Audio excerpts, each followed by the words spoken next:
بسم اللہ الرحمن الرحیم۔ السلام علیکم۔ روزانہ واقعات سننے کے لیے اس چینل کو ضرور سبسکرائب کریں۔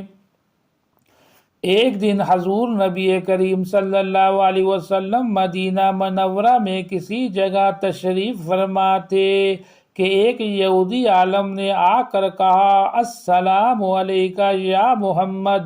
حضور صلی اللہ علیہ وسلم کے ایک جانثار کو جو اس وقت بارگاہ نبوی صلی اللہ علیہ وسلم میں حاضر تھے، یہودی عالم کے انداز تخاطب پر سخت غصہ آیا۔ انہوں نے اس کو اس زور سے دھکا دیا کہ وہ گرتے گرتے بچا۔ اس نے سنبھل کر وجہ پوچھی تو حضور صلی اللہ علیہ وسلم کے وہ جانثار کڑک کر بولے، تو نے یا رسول اللہ صلی اللہ علیہ وسلم کیوں نہ کہا؟ وہ بولا، اس میں کیا گناہ تھا کہ میں نے ان کا خاندانی نام لیا؟ حضور صلی اللہ علیہ وسلم نے بڑی نرمی سے فرمایا، ہاں میرا خاندانی نام محمد ہے۔ حضور نبی رحمت صلی اللہ علیہ وسلم کے یہ جانثار، جن کو آپ صلی اللہ علیہ وسلم سے اس قدر عقیدت اور محبت تھی کہ کسی شخص کے منہ سے اے اللہ کے رسول کے بجائے اے محمد سننا بھی گوارا نہ تھا، حضرت ثوبان رضی اللہ تعالی عنہ تھے۔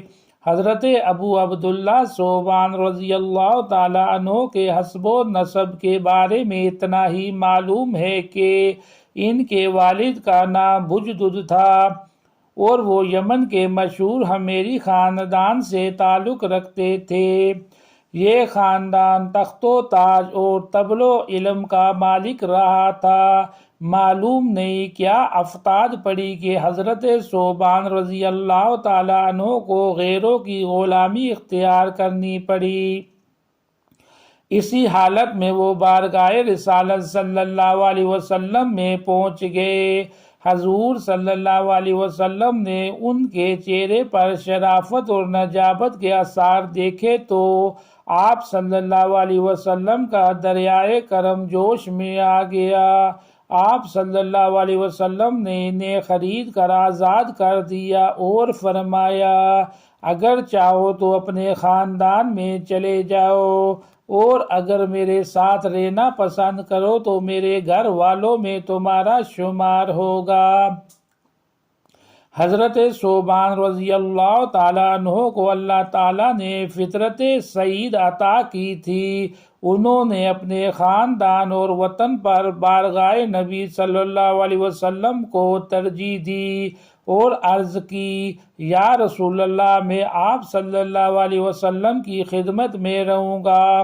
اور پھر وہ خلوت و جلوت اور سفر و حضر میں ہر حال میں ہمیشہ حضور صلی اللہ علیہ وسلم کے ساتھ رہے۔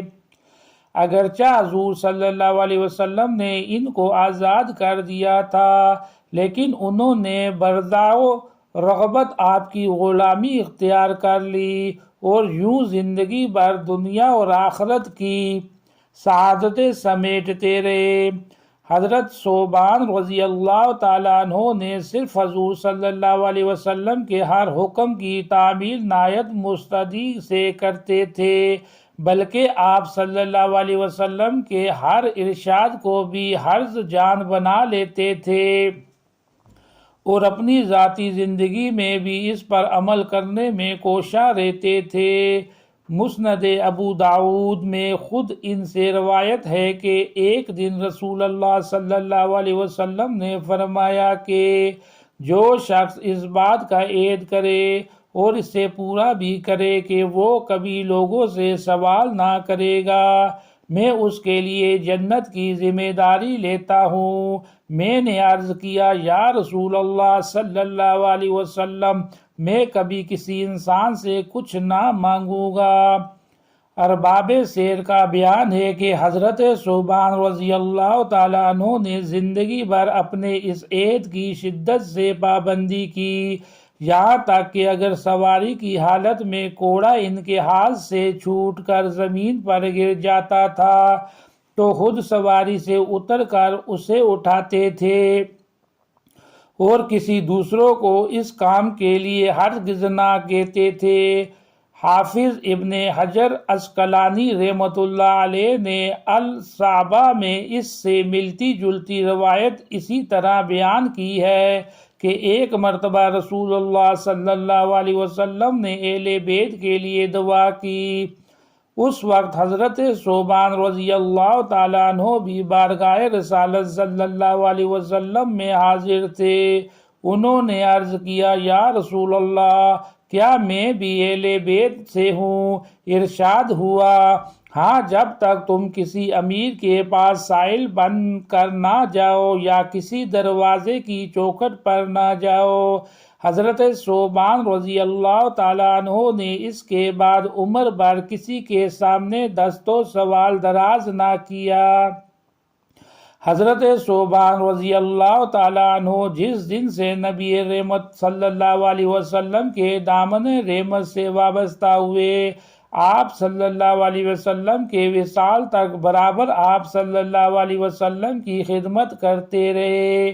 اس کے بعد غالباً عید فاروقی میں وہ شام چلے گئے اور رملہ میں سکونت اختیار کر لی۔